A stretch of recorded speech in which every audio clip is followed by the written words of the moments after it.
Hola, mi nombre es Cintia González y hoy les voy a hablar de la estructura del film.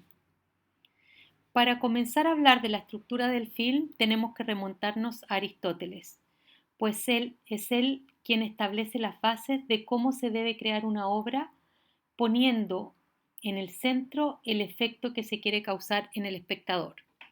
Dice Aristóteles: es pues la tragedia representación de una acción memorable y perfecta, de magnitud competente, recitando cada una de las partes por sí, separadamente, y que no por modo de narración, sino moviendo a compasión y terror, dispone a la moderación de estas pasiones.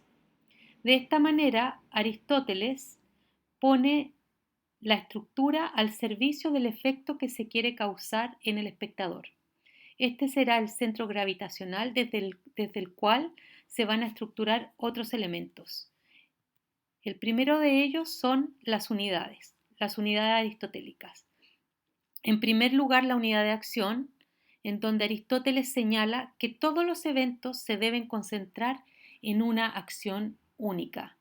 Por ejemplo, en Edipo Rey, todos los eventos que ocurren en esa tragedia nos interesan porque le ocurren a este único protagonista. No existen historias secundarias, sino que se trata de una acción sumamente concentrada.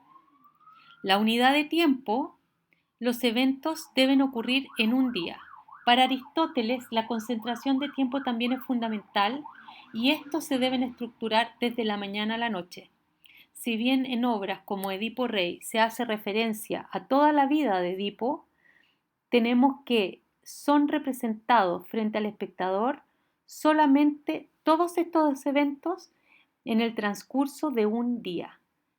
Todas las referencias que hay a toda su vida están sobre la escena.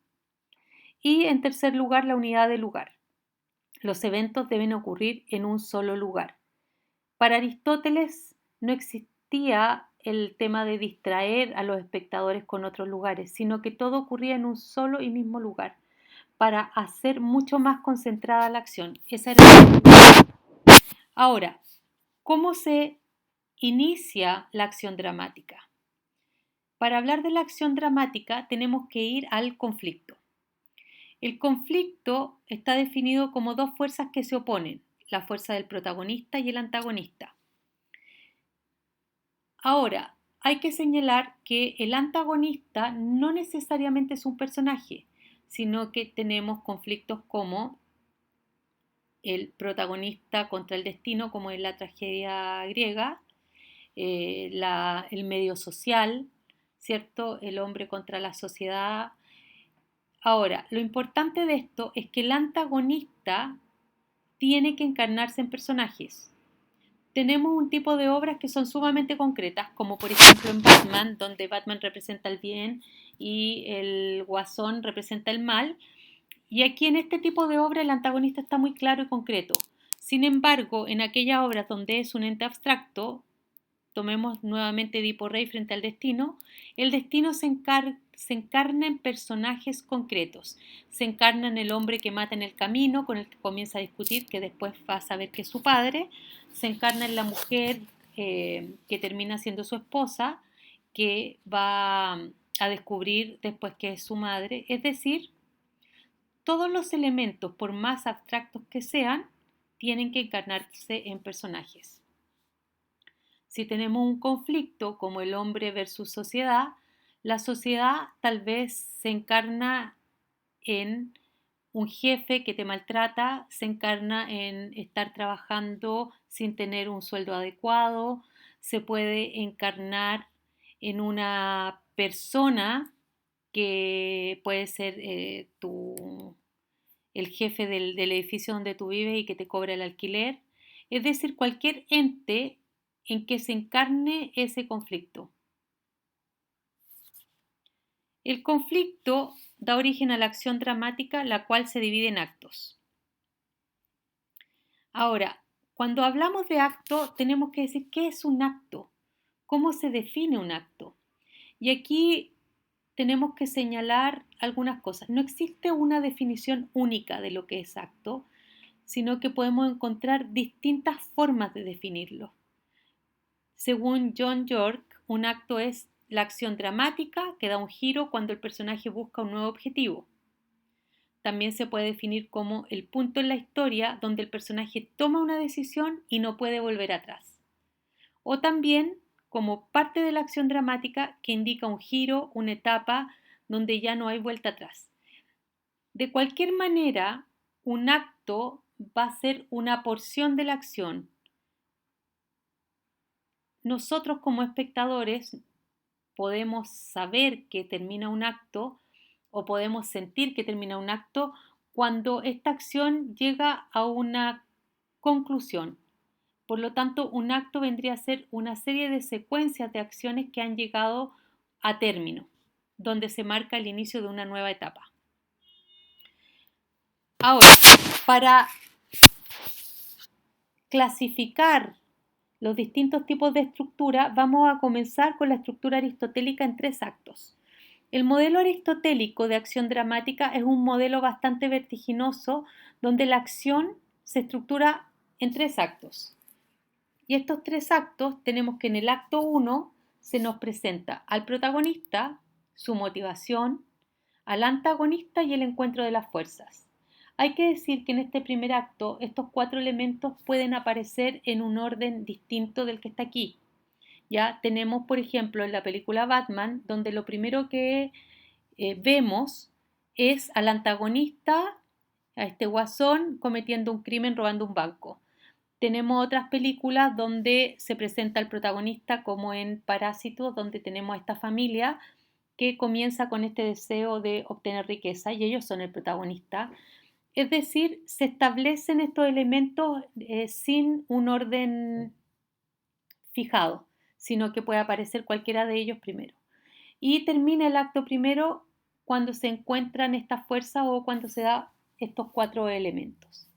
En el acto 2 vamos a definirlo por la superposición de una fuerza sobre otra. Es decir, cada vez que el protagonista o el antagonista dé un paso adelante derribando a su opositor, vamos a tener una secuencia de acción dramática hasta llegar al punto de máxima tensión que es el clímax.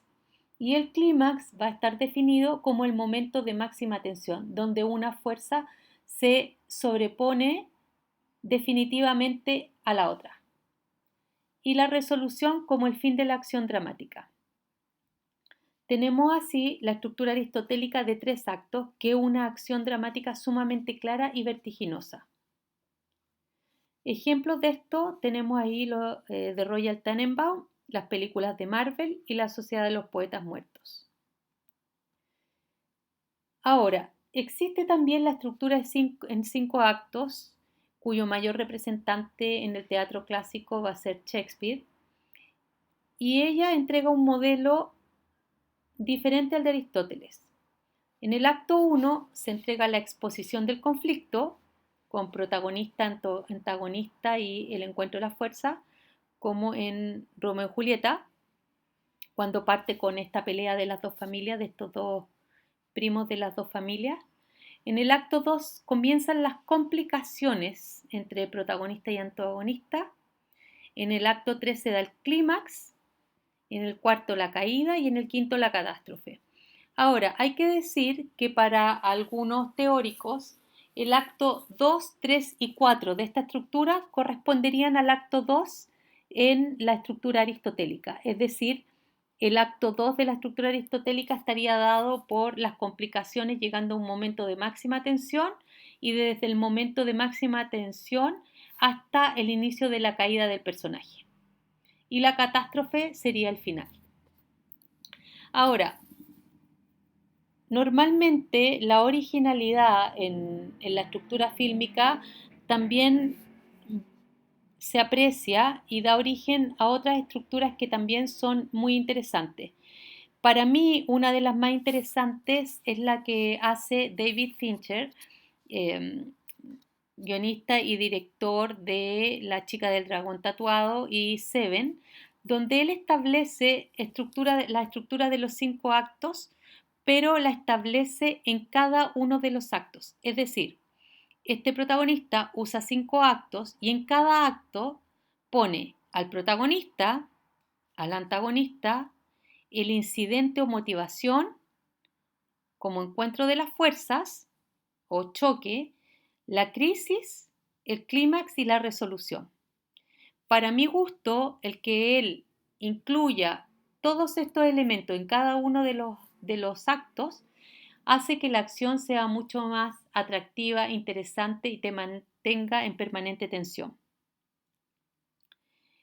Y como ejemplo tenemos La chica del dragón tatuado, que es una tremenda película y que realmente se las recomiendo si quieren ver un buen ejemplo de lo que hace Fincher en su estructura.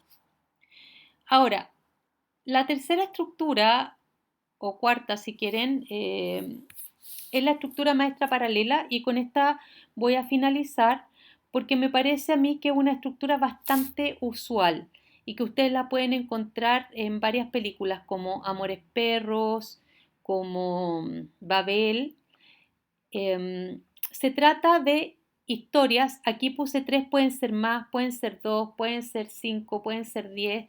Esto es completamente variable, pero se trata de historias independientes que no se relacionan entre sí o pueden tener algún elemento que sea en común. Ejemplo, en Nueva York, I Love You, se trata de varias historias que ocurren en Nueva York y el único elemento central es Nueva York. En Historias de fútbol de Andrés Wood se trata de 3 pequeñas historias y cada una de ellas narra algún elemento relacionado con el fútbol. Entonces, en este tipo de estructura tenemos la narración independiente de historias que no se relacionan entre sí, que son completamente independientes. Entonces, ejemplo de esto lo van a tener en Amores Perros y en Babel. Estos son algunos ejemplos de estructuras dramáticas y espero que les haya servido y que les quede claro.